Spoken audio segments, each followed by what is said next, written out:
Hello, everyone. Welcome to Paul's from Iron. I'm Gatesy. This is the pre-match show for the match that we play tomorrow at Elland Road. Leeds United away. Obviously, this comes on the back of the match in midweek. Obviously, the other side of the Pennines, we went to Old Trafford. I think it's safe to say that nobody really gave us too much of a chance. Probably not even I did, to be honest with you, especially once I saw the lineups and thought, oh dear. But we obviously come up trumps. Shows that David Moyes knows an awful lot more about football than I do. I just sit here talking about it to you guys. So I've got here the what I suspect the lineup may well be. I'll just go full screen with it. To be honest, as far as we are concerned, there's no real surprises there. I think if everybody's fit, of course. I believe Fabianski will come back in goal. I'm not saying that I think that that's what should happen. If it was me picking the team, I would absolutely put Areola in goal. I think he commanded the box well enough to, to get another opportunity against Leeds. But, I got a funny feeling that David Moyes will be very loyal and it will probably go back to Fabianski. From left to right, the back four will be Aaron Cresswell, dependable as ever. No real shock there. Angelo Ogbonna will slot in at left centre back, but I rather feel sorry for Issa Diop, to be honest. I know the Sky man of the match went to Craig Dawson, and he had a good game, in fairness. I'm not going to sort of say that he didn't, but in my opinion, I thought Issa Diop was the man of the match. I thought he was absolutely superb, and I wonder if there is a sort of like a handing over of the torch over a period of time and you end up with Areola in goal, Zuma and Diop as the central defenders. Obviously, all three of them are French, so their communication will be absolutely on point. So that could be something that David Moyes is looking at down the track. But I suspect that Ogbonna will come back in as a left-sided centre-back against Leeds tomorrow. And obviously, Kurt Zuma, we spent so much time chasing him. It's fairly safe to say that he's going to come back in. He's going to be alongside Ogbonna as the right-sided centre-back. And then completing the back four on the right, Vladimir Kufal. The guy's a machine. I've heard a few people say that they don't think he's quite hit the heights that he's hit thus far in the previous couple of games. I completely disagree. I think he's still looking tip-top, but everybody's entitled to their own opinion on that. In front, we've then got Declan Rice, the captain, coming back in and anchoring the midfield alongside Thomas Souček. I think the rest will do them good. They obviously, they had a little... Here he is. I've got a bit of Luke. Yeah, I'm here. Can you hear me? Yeah, I think there's a bit of an echo. I don't know where that's coming from. I'll carry on. So, yeah, Thomas Souček and Declan Rice will anchor the midfield, I suspect. Well, there's no real shocks there, as I say. I think they'll benefit from getting the rest in midweek. Mark Noble and Alex Crowell did come in and did fantastically. I thought that Crowell had a really good debut. And then in front of them, Pablo Fornals, Said Benrahma and Nikola Vlasic. That's what I suspect will be. No slight on Jared Bowen. Jared Bowen was absolutely brilliant against Manchester United. And to be fair, he's been electric so far this season. I just think that he will probably be the one that is given a little bit of a rest. He's obviously worked bloody hard so far this season. And I suspect that David Moyes might just take this as an opportunity to give him a little bit of a rest. I think he'll start from the bench. But I think that Vlasic will be on the right. Benrahma and Fornals, whichever one starts left, starts central, it's arguable. Those two tend to sort of flit around anyway. It's usually quite a fluid sort of movement between those guys. Michail Antonio will come back as the number 9. Again, no great shocks there. He will come in and, hopefully he carries on where he was against Dinamo Zagreb. Duke, have you sorted out your sound issues, mate? No idea. You tell me. No, I can still hear myself for some strange reason. Is that better? No.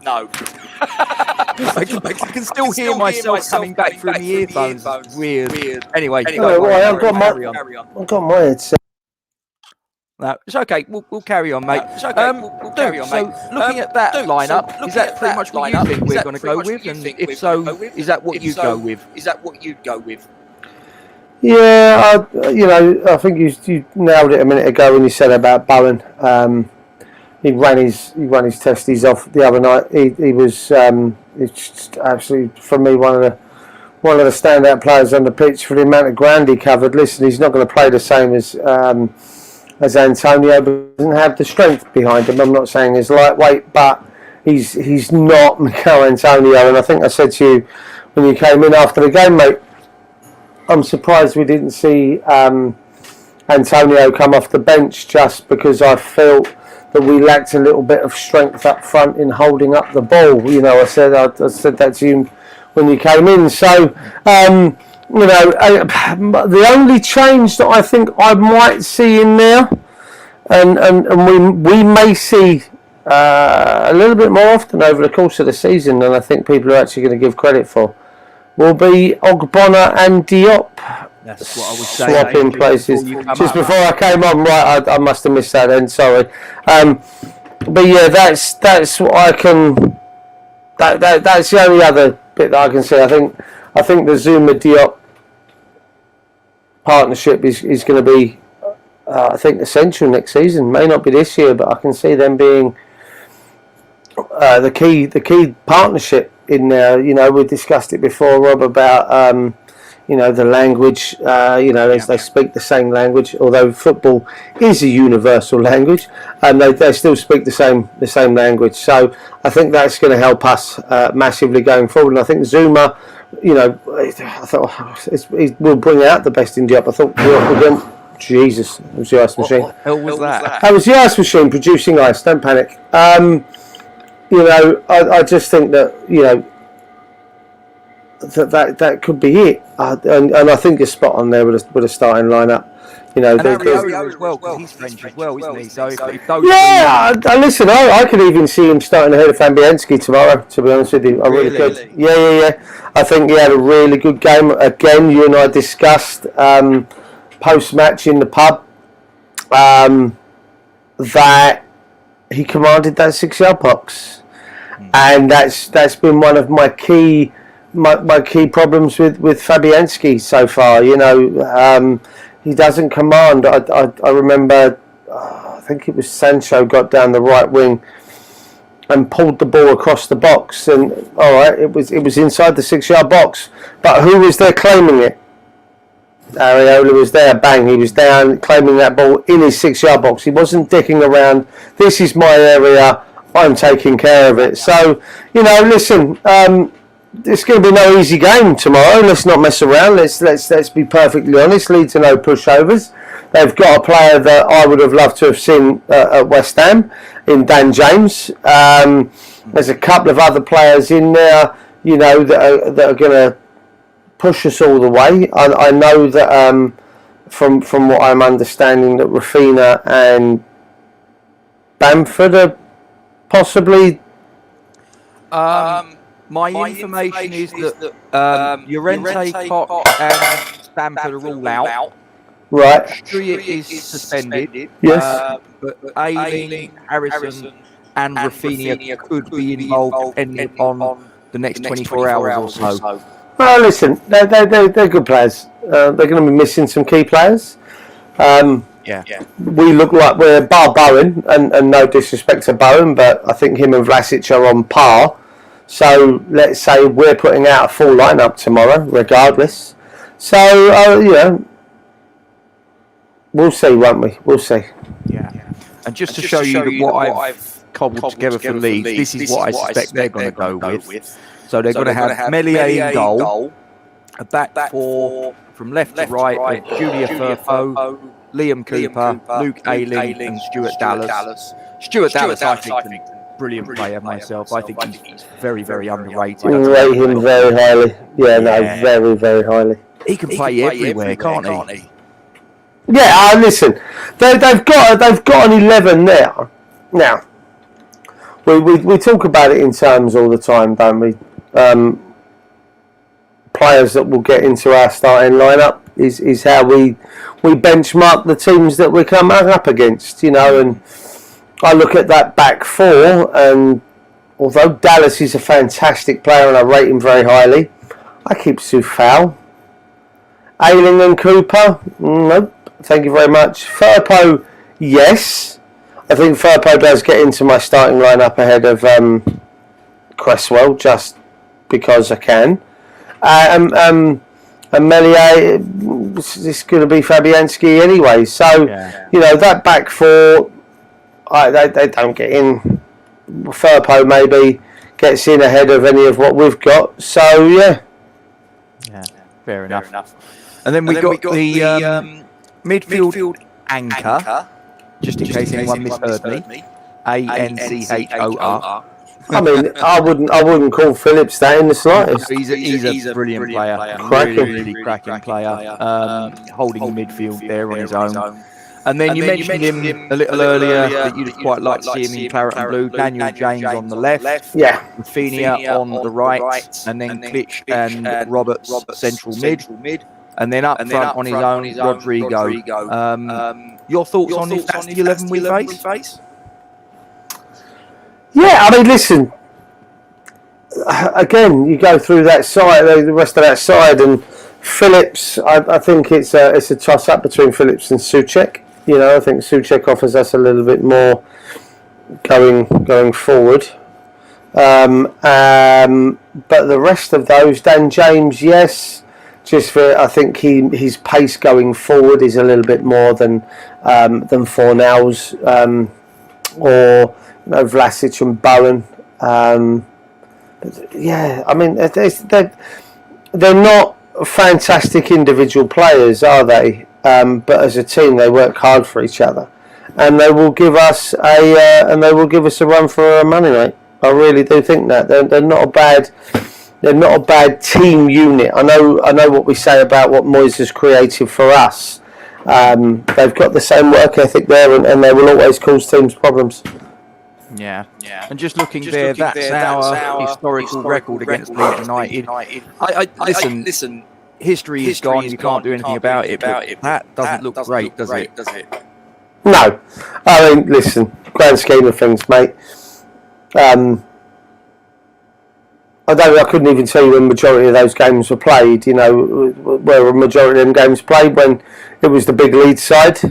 And it was the great Leeds side. Then I can understand that's where a lot of those can come from. If I was to have a look at over the last decade, slightly different story, isn't it? But no, I stand by. What we discussed the other day. We'll win this comfortably. Well, that's the Premier League form for both teams and in all competitions. That really does look at. Does it? No, but that last L is a bit of a shitter, isn't it? That's I mean, this. It so could have been another orange one, but.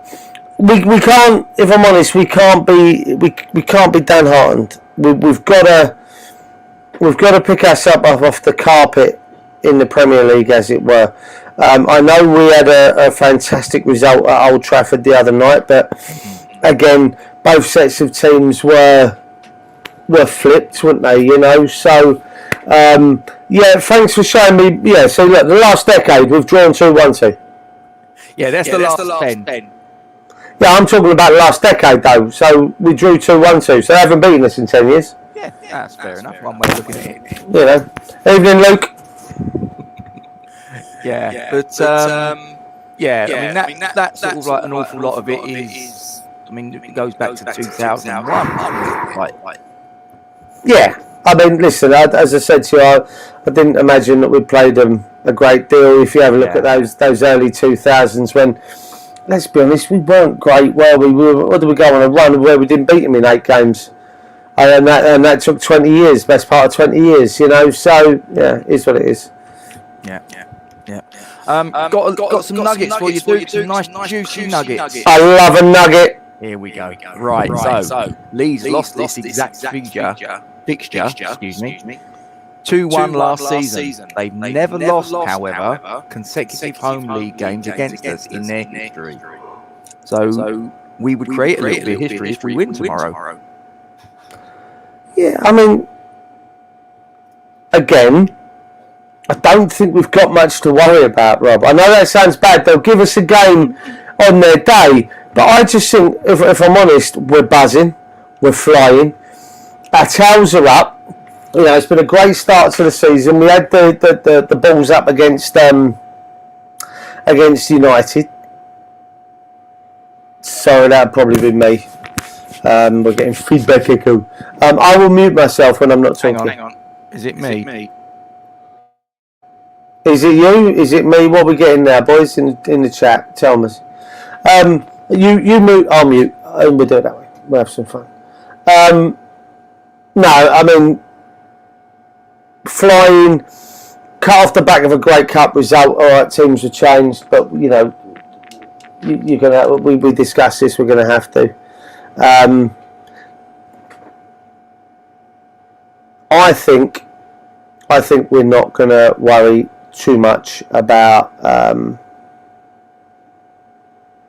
don't think we have to worry too much about a defeat tomorrow, Mr. Rob. I really don't. Okay. Right.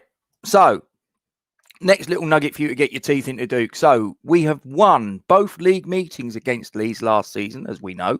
As many victories as we'd managed in our previous 28 against Leeds. Drew 8, lost 18. They've not won 3 in a row against the Yorkshire. We've not won. That should read. We've not won 3 in a row against the Yorkshire side since August 1949, which was a run of 4. And no, before anyone says it, no, I wasn't alive. It was. It was, yeah. That's a terrible rumour. You've been talking to my son again, I bet, haven't you? Listen, you leave George alone. You're only as old as you feel what a person you're feeling, Gacy. There is that. That is true. And I ain't saying that to her face. Probably wise. Next little nugget. Leeds are without a win so far this season. They have drawn 3 and lost 2. Only once in their history have they failed to win any of their first 6 games of a top flight campaign. And the last time they did so was in season 1935-36. And no, I wasn't alive then either. I think you've just been born. Rob. Come on, be honest with us. Be honest. That's just really mean. Wouldn't have us any other way. Absolutely. Next one. Leeds have conceded 5 goals in their 2 home Premier League games this season, which is as many as they had in their previous 9 at Elland Road. Wow. Something's gone a little bit awry then. Yeah, I mean, listen. Am I on mute? Am I talking? Can you hear me? I've come off screen. There we go. My screen went blank. No, I mean, listen. They're suffering, and most teams do go through this. Couple of seasons of some good stuff, and you fall away, and you have a bit of a weird. You have a weird season in there. They'll bounce back. They're not a bad side, as I say, and I'm looking forward to getting this one out of the way, because eventually they will turn this start of the season round, and I just hope to. We know what we used to be like. We used to be the giving side, didn't we? Haven't won in 12 games. Here, have 3 points. You haven't scored in 16 games. Here, have a hat trick. So hopefully we because it's going to happen. They're going to turn it round, and like I say, hopefully not us. That is so true. So many times there's been a striker on a barren run and we turn up. Do you remember Fernando Torres when he went to Chelsea, 50 million quid, and he was on this barren run? And who rocked up at Stamford Bridge and he scored his first goal against? Oh, listen, it's happened many times over the years, Gatesy, isn't it? I mean, I'm pretty sure if Dean Ashton came out of retirement with one leg, he'd probably still score against us because we are the giving team. So I'm hoping, I'm hoping tomorrow's not that case. I'm hoping that we put on a workmanlike display tomorrow. We come out of this with another 3 points. We put last Sunday behind us, and we really get ourselves ready for the Thursday night. The first European game under the lights in God knows how long. Can't wait. Right, next little nugget. Our defeat against Manchester United last time out, obviously in the Premier League, ended our 7-game unbeaten run in the Premier League, winning 4 and drawing 3. Since the start of last season, we have only lost consecutive league games twice, which was against Newcastle and Arsenal at the beginning of last season, and against Newcastle and Chelsea in April. Consistency. Something that we severely lacked before David Moyes came on board. I know the fans were singing his name last week.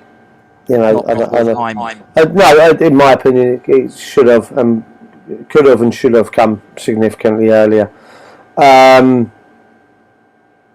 he's done something to the club from top to bottom. I'm not just talking what he's done at the player level. I'm talking backroom staff. And it's not just him. The backroom staff have got to take credit. I've got to be given some credit in all of this.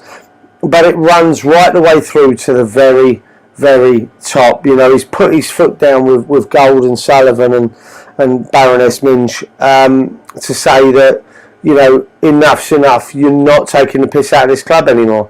I have no idea what's going on. Obviously, I know you did I believe you did a quick thing about old apple pie.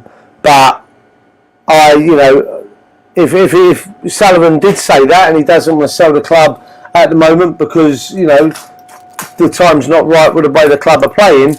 Fantastic, and it's about time he said something and did something right for the club. I think he's right in what he says there. But Moyes has changed it from top to bottom. The entire working practices of within that club, from like I say, the ballroom right the way down to the grass on the pitch. Our boys work hard. Carlton Cole, I believe, came out with a statement on Wednesday night after the game, maybe even Thursday morning, and he said that West Ham, there's no one, I think he said there's no one in the country at the minute that plays the defensive low to mid-range football that we do, and we are one of the best at it, even in Europe. We can completely dominate a game even when we don't have more possession. And again, all down to David Moyes, Casey. All down to Moyes. Him and his backroom staff have reinvented my club to be a club that I'm not saying I wasn't proud of them, but we went through some shit, and we were kind of a joke club, a circus club. We're not run like a circus anymore. No, we were. But they're giving me, I was always proud of my club, but they're now giving me football to be proud of, and results on the pitch to be proud of, players to be proud of because of their work ethic. So, he's changed it from top to bottom, and that's why you see stats like that. That's why you see consecutive league games only lost twice in the last, in the last 18, last year, near enough exactly a year. Calendar year. Long may that continue. Yeah.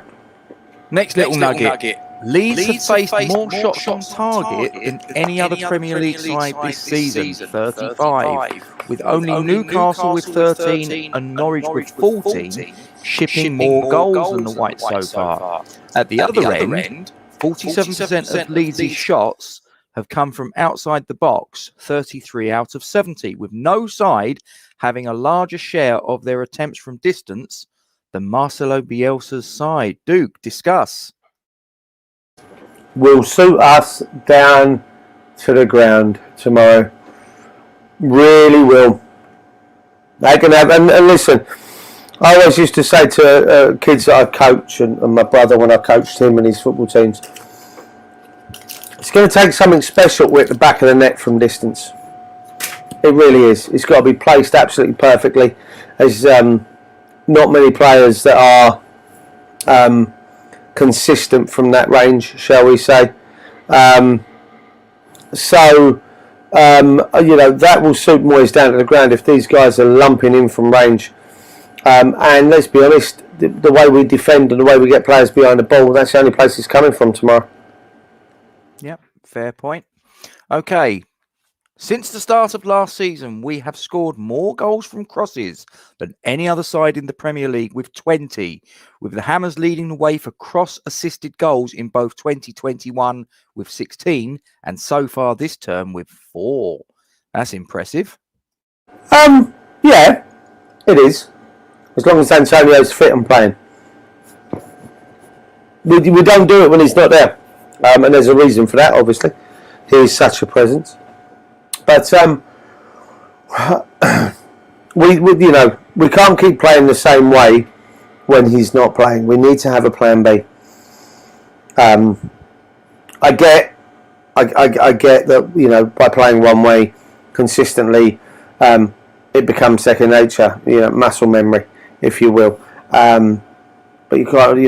I'd be interested in a couple of weeks' time, Gates. As I said to you before, we played Genk in the Europa League, and their version of Mikel Antonio will be up against us. Be very interested to see how he plays, because he would have been a fantastic plan B.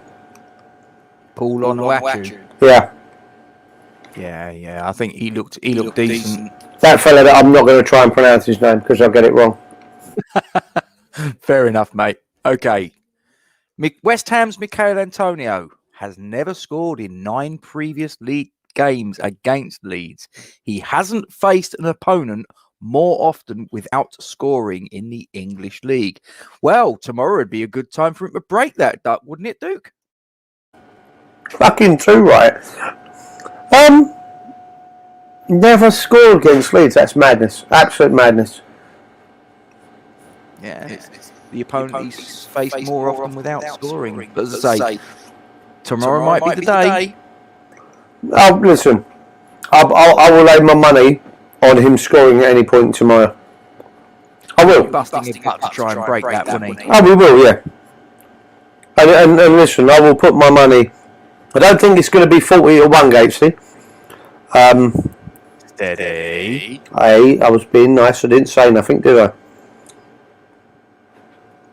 Don't think so. Don't think any played, will we? Probably not watching. Someone might tell him. Knock yourself out. You're a sod. What do you want from me? Next little nugget. Do it. West Ham manager David Moyes has lost 199 of his 588 Premier League games and could become the 4th different manager to lose 200 games in charge in the competition. Who else is on that list? Well, Harry Redknapp with 238, Sam Allardyce with 214, and Steve Bruce with 209. So 3 out of 4, because he's going to lose one more to join the 200 club, isn't he? Yeah. So 3 of the 4 have managed West Ham at one point or another. Yeah, listen, right. You can't. I'm certainly not gonna pick the bones into it. Okay. He was on a hiding to nothing when he joined United. Okay, and I don't mean that. I think he was on a hiding to nothing. Players were retiring. He's 9-2 to score any time tomorrow, Rob. Just so you know, it's not quite 40-1. 9-2. What's his name? Yeah, he was on a hiding to nothing at United, and I'm pretty sure he managed Sunderland in the top flight as well. There's a big chunk of games he lost there, mate. So, I mean, listen, he's in good company. But 199 out of 588, that ain't a bad fucking stat, mate. No, absolutely. Have I got any more nuggets for you? Yes, I have. West Ham Saeed Benrahma has been directly involved in 5 goals in 5 Premier League games this season, with 3 goals and 2 assists, just 2 fewer than he managed in 30 appearances last season, when he managed 1 goal and 6 assists. There you go, Duke. Am I allowed? Of course. Okay. Just keep it clean. There might be kids watching. Yeah, that's fine. Is that testament to how good a season he's having this season, or just how poor he was last season? I would argue. I wouldn't say that it was poor. I would. I think it was inconsistent. But I would say that this season, or so far this season, he's an awful lot more consistent. For an attacking player,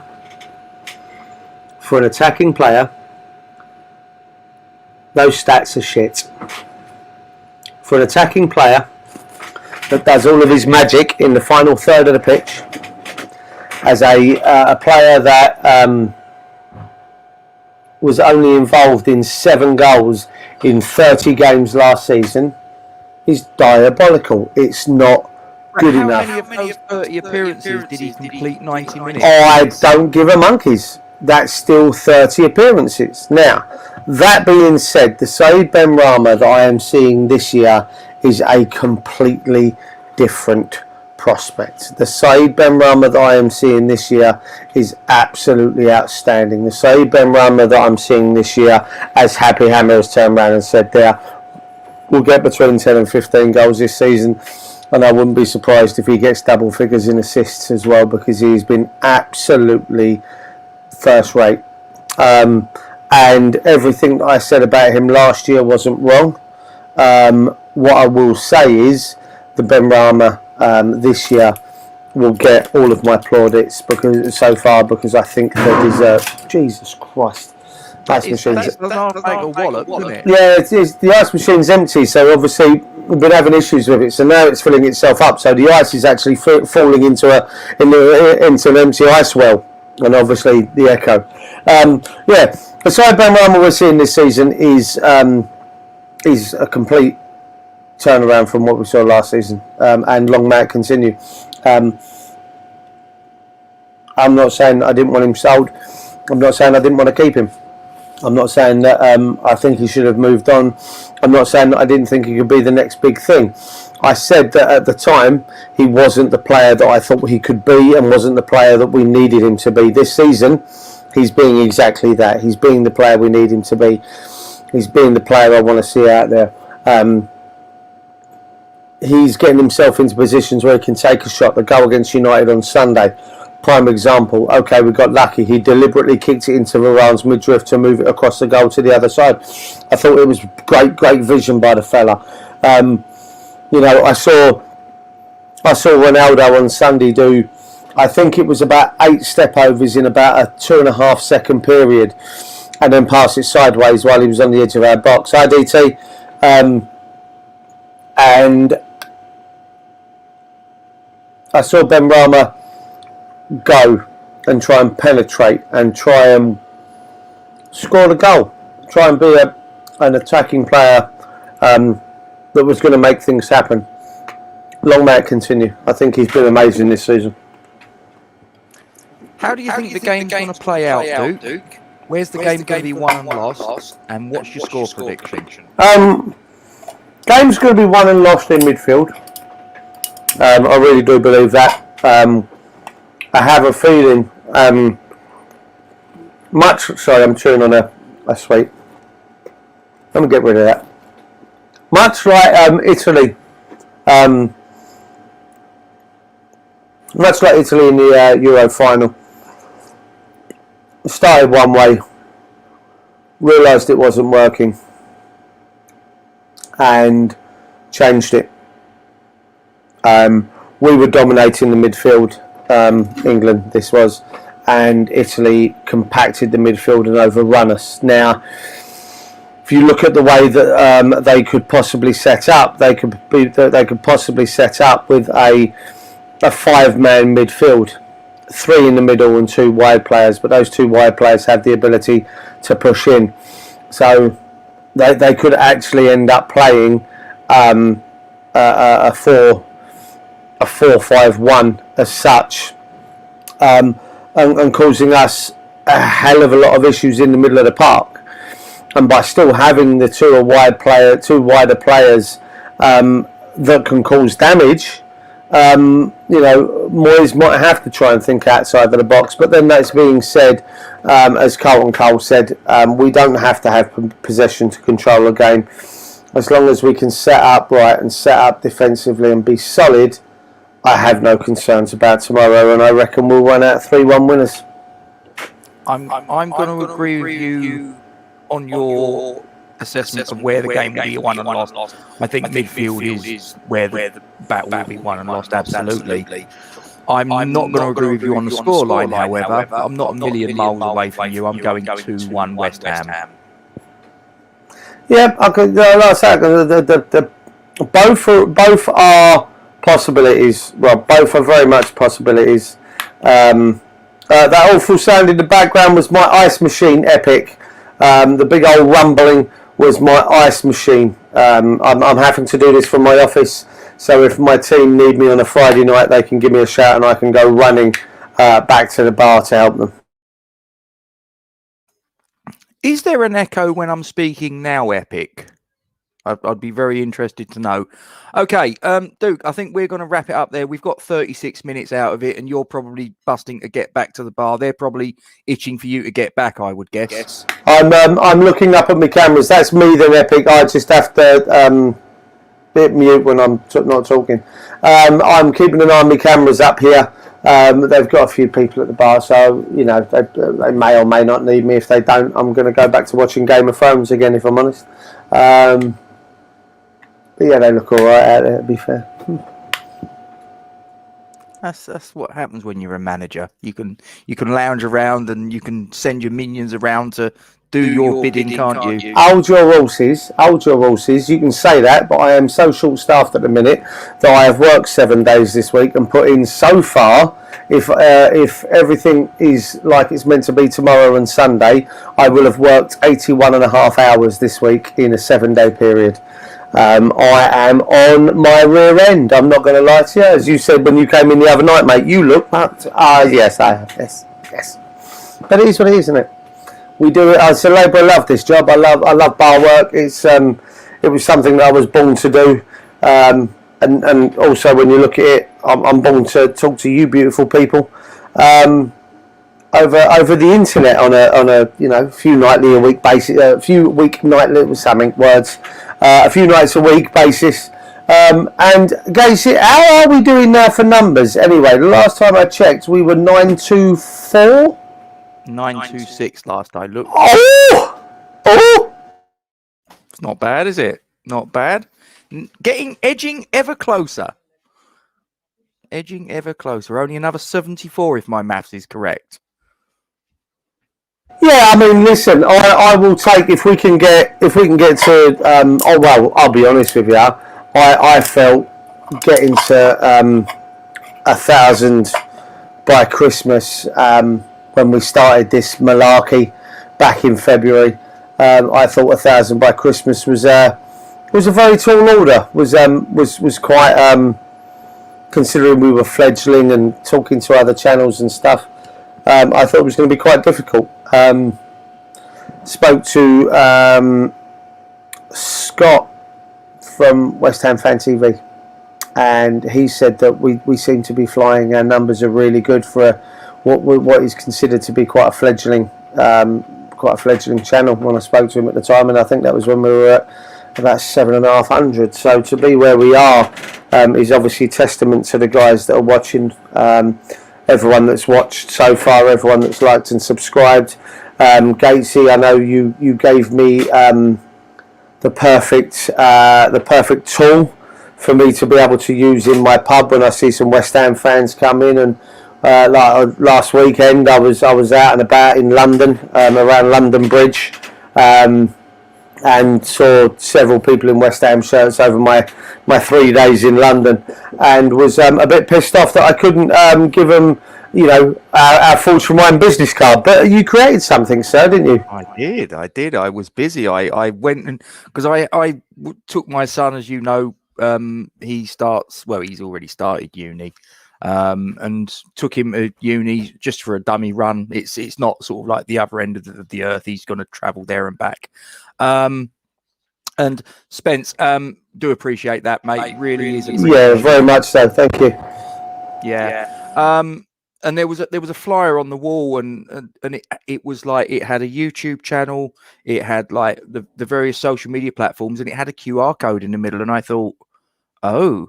So I created a QR code. I never thought that I'd ever get involved in such a thing, but there you go. I created yesterday a QR code for people to literally scan, and it takes people to the YouTube channel. I thought, what could possibly go wrong? It's us, Rob. There's plenty that could go wrong, but you seem to have nailed it. I do like it. It's now saved to my phone, so whenever I'm out and about, I will intend to thrust it under people's noses if they're wearing a West Ham shirt. I have to say, when I was out and about on was it 3 weeks ago, when we were out and about doing some bits and pieces over at, was it West Ham Palace, wasn't it? There was a few people that realised who we were and came over and said hello, which was quite cool. I've got to say, I did quite enjoy that. That was a bit fun. But long may it continue that we get recognised. Only if it's nice things they're going to say to us, of course. Listen, if they don't want to say nice things, that's entirely up to them. I'm not gonna moan too much. You have to take the rough with the smooth, don't you? You can't just you can't just have it all your own way. People think we're shit. That's fine. Spence just said there, it's a great channel. So there are people out there that obviously think we're doing the right thing. But that was a difficult day. Yeah, that wasn't really too much to do with me. If I'm being honest, Spence. You were part of it. But it was a long fucking day, that one. Christ. But it was fun. It was fun. Gacy, you might need to book the January transfer window off. Oh, I'm on it. Don't worry. I've already had thoughts. Wheels are already turning. Don't worry. Oh, you're a good man. Yeah. Guys, you guys in the live chat, if any of you are already on the Super 6 League that we've got going, thank you for joining and giving us your support. But if you're sitting there thinking that this is too late, you've missed the boat, I'm actually going to put it in the live chat for you guys. Please feel free to jump in. Duke, do you mind just putting yourself on mute? Mute, whatever. It's all right, because it's getting the feedback. Yeah, sorry, Jake. Yeah, I realised that. Okay, in the live chat, I've just put the Sky Sports Super 6 link. If you're not already on it and you're sitting there and you're thinking, there's no point me doing this, I've missed the boat, I've got too much ground to catch up. I joined my brother's Super 6 League about 2 seasons ago, and I joined it 8 matches gone in the Premier League, and I ended up winning it. So if any of you guys haven't, and look, it's just a laugh, it's just a little bit of banter. There's no prize as far as us guys are concerned. We're not going to give prizes out, but at least that's not what we're planning on. Maybe something might be arranged later, but at the minute we've not committed to it. However, Sky do kick prizes out if you hit certain criteria, like getting all 6 results right. And if you're not too sure what it is, basically you put down a scoreline. So let's say one of the matches is the game tomorrow, Leeds United against West Ham United, and you think, like I think, West Ham are going to win 2-1. So you put, well, Leeds United 1, West Ham United 2. If that is what it finishes, you get 5 points. If it finishes a West Ham win by any other scoreline, you get 2 points. And if it's any other result, you don't get a thing. Your points are totaled up over the course of a Premier League season. It's not just Premier League games as well. There are Championship games, League One, League Two, international games. as and when. And then at the end of the season, your points are all totaled up, and whoever finishes top of the pile will win the league. Duke, couldn't possibly go wrong, could it? Yes, because you could have the luck that I have, and it wouldn't go too greatly. I don't have a great deal of enjoyment when I've played these games, so I tend to stay away, just because I don't want to embarrass myself, to be perfectly honest with you. You coward. Anyway, I'm going to wrap it up. But before I do, guys, please don't forget the appeal for Isla. I'm just going to point out, though, that the Just Giving address has changed. Just to bring that to your attention, you guys that have been watching for a long time, you know what the score is with Isla. You know that this is something that is quite close to us. But there is a fundamental change to the Just Giving link. It's not the same one that there was a change that was made a couple of days ago by Isla's mum, Nicola. So please do note that is changed. However, the fundamental message behind it is still the same. They need our help. Copy and paste it, put it onto your social media platforms. If there's any money you can chuck into the pot, we'd encourage you to do so. There is no donation that you could make that is too small. The more the merrier. And we thank you very much, as always, don't we, Duke, for your attention? Indeed we do. It's as Gatesy said, it's a charity and a cause very much close to our hearts. And if we can help just a little bit, then we're doing our bit. Yeah, and you'll find the information that's on that banner. As I say, it's where it usually is. It's in the description below on YouTube and on Facebook. Please, as it says on the top there, guys, please don't forget to like, subscribe, hit the bell, comment, share. You know the drill. Please do share it. Please do. We would encourage you to do that. You've all got social media platforms, I'm sure. Do you know what? Just go onto YouTube, click share, put this stream onto your social media platforms. Even if not all of your friends are West Ham fans, listen, it doesn't matter to me. Not everybody that watches is a West Ham fan. We've got plenty of people that rock up and they're Leicester fans, they're Chelsea fans, they're, come one, come all. We're all a football community. We love the banter. We love the back and forth. We all give each other a little bit of stick. We take the stick, but I love it. If anybody wants to sort of like subscribe to the channel and get involved, then yeah, we're a broad church and our doors are always open. Isn't that right, Duke? Never heard us referred to as a church, Rob. That's a worry. If you and me are where people come to have their faith renewed, it's game over for everyone, and the human race stands no chance. That being said, come join us. Absolutely. Couldn't have put it any better. And on that, Duke, we shall finish with our usual sign out, will we not? Yeah, I mean, listen, he's gone, so someone has to say it, don't they? So I'd like to say we're fucking massive. We are. Come on, you Irons. Come on, you Irons.